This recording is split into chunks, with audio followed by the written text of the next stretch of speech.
Ready? Yeah.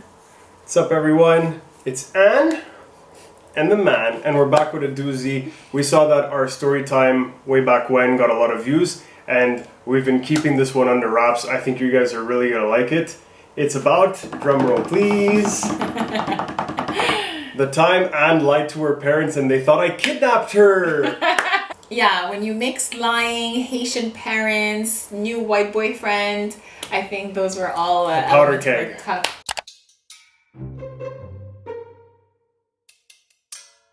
So, me and Anne have been together, I think like a month, really not long.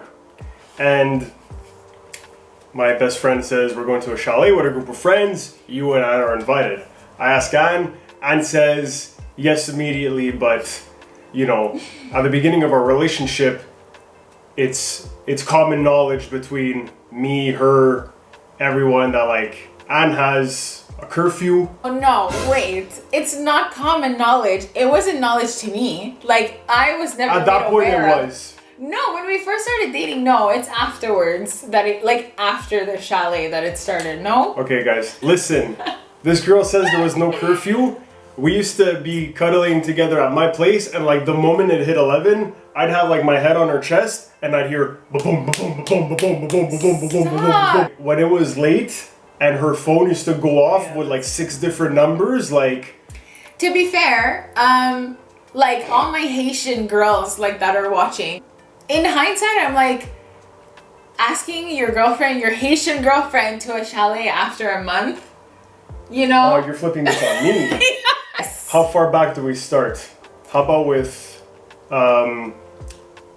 me asking you if you wanted to come to my friend's chalet? Right, yeah, this is how I planned it out, okay? So he asked me to go to the chalet, and I was like, I wanted to be like, I thought my parents were more easygoing than, maybe it was naive of me, but I thought like at least they wouldn't ask questions if I said I went to a chalet. So I went to my parents and I asked them, like, you know, my friends are doing a chalet, it's gonna be just girls. I named my friends, like my actual friends, to make it believable, and I gave them the address so I could show that I'm transparent and I have nothing to hide. So it was the perfect setup for it not to fail. It did. Because Anne thinks her parents were born yesterday. The day of, it's confirmed she's coming, we got our stuff prepped, we're ready to go. And when I say, hey, I'm coming to pick you up, Anne says... park on the side and wait for me outside, don't come in. But I had my bag in the garage, like I had everything set up to like be able to sneak out and grab my stuff and go around so that they wouldn't see me. In other words, I was her getaway car. So we get there, and all of my friends are there, and we're having a good time. But when the moment Anne gets there, this girl's phone is blasting off, like worse than Team Rocket. Like, this phone is off the hook like crazy. And like, at first I'm not thinking anything of it, but then like she's leaving, and she's leaving often in the other room to answer phone calls, this and that.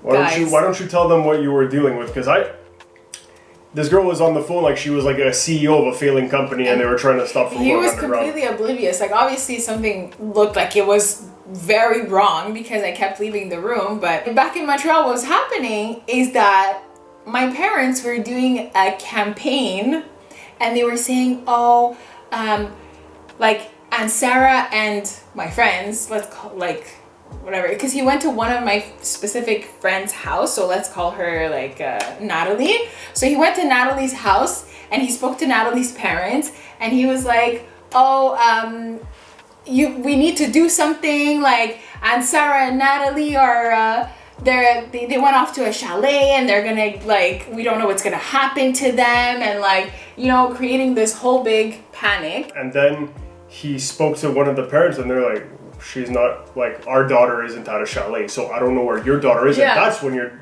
dad started freaking out. So that's what I was telling them on the phone. I was like, I know you're mad, but like, it's fine. Like, I understand that I lied, but when I come back, we can address it.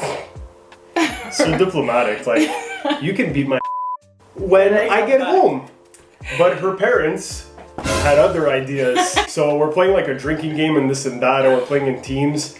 and like it's late at night. I'd say it's like 9-10 p.m. and as we're playing, you know, we could see the driveway. My friend has like a long driveway to a chalet, and someone parked, and you know, we're all a little drunk, and like someone's like, "Who is that?" My best friend, he gets up and like, I don't know if it's because he was drunk, he's like, "Oh my god, we're gonna die." Your other friends were telling him like, go get the bat, like maybe like it's an intruder. And then instead of doing all that, I just looked at Anne and I could see the look on her face, and I'm like, "Is that your mom?" I remember I was like, babe, I think it is. Yeah. Like if I could turn white, I would have. They took a taxi from Montreal to an hour away, which ended up, like, you guys don't even want to know what it ended up costing. Like, that's how determined they were. So she gets there, and they start ripping into me a bit. They're like, "We expect more from you. This is our daughter, this and that." And they're saying this, and like, I'm a bit tipsy, and I'm like, you know, they're like, "Oh, this is Natalie's chalet." And then I look at Anna, and I'm like, "I'm sorry, but who's Natalie?" They were going at her real hard. I mean, now I can kind of laugh about it, but at the time, like in that moment, I was angry and disappointed in myself and embarrassed because of all his friends. It was the first time I was meeting that group of friends. Mm-hmm. Like there's so many emotions, and I was sad because now I was gonna have to go home. Mind you, like we were having such a good time before. Yeah, it was a lot of fun. Like it was a lot of Despite fun. this girl getting calls like she's in the West Wing trying to stop a war.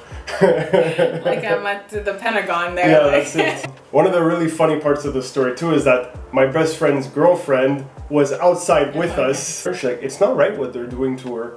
Yeah, she was telling me, she was like, "No, like you have to tell them, like they need to go because you're allowed to be here." Like she was fully giving me a pep talk, and I was like, just like that joke, like, "This is your space, this is your area." And I feel bad for putting him in that situation, but do you think I could have known that it would have? You should have known, they're your parents.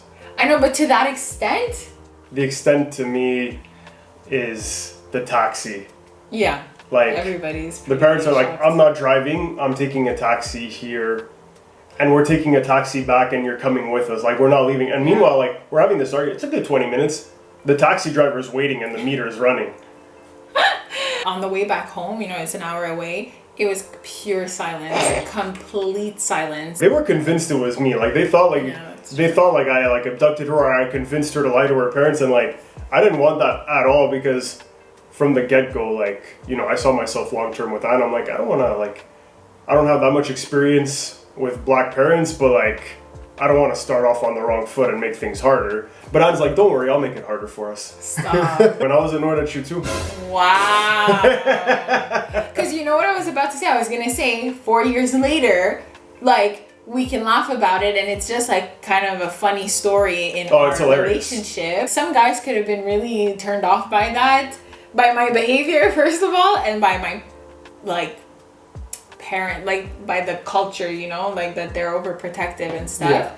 I also understand from their point of view what was going through their head. I was kind of like you know. But I was like 21, I think. If ever you guys want to stage an abduction, call on.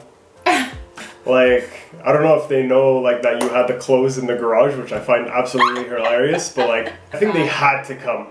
Yeah. They felt like they had to come and then feel like they had to bring you home. Like they were determined. Well, later my sister told me that it was like a shipwreck at home. Like my mom wanted to go, but my dad didn't want to drive.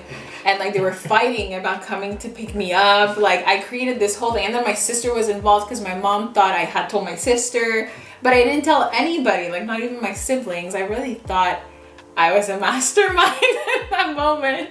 The moment I knew I wasn't in hot water with her parents, I started laughing at it. Because like she was the mastermind of her own demise. Like it was like you really didn't have to lie. Like the chalet wasn't that big of wasn't a deal. This important. Yeah. This wasn't like a can't miss thing that we planned for months in advance. But that's one thing I want to say though. I do understand that my behavior was like not acceptable and like I shouldn't have lied and like why are you talking like you're apologizing to them? It's okay. They probably agree with what you did. I want to show that I'm aware that what I did wasn't right. Right. You gotta have no makeup and sit on the floor when you do those videos. Yeah, do an apology video to my parents. I guess for me it was more like I wanted to prove something, like that you are old enough. Yeah, exactly. Yeah. And you know that I'm fun. That like, because it was like you said at the beginning of the relationship. So yeah, I'm not the girl with the strict parents who can't do anything. yeah, I exactly. can do stuff. Yeah.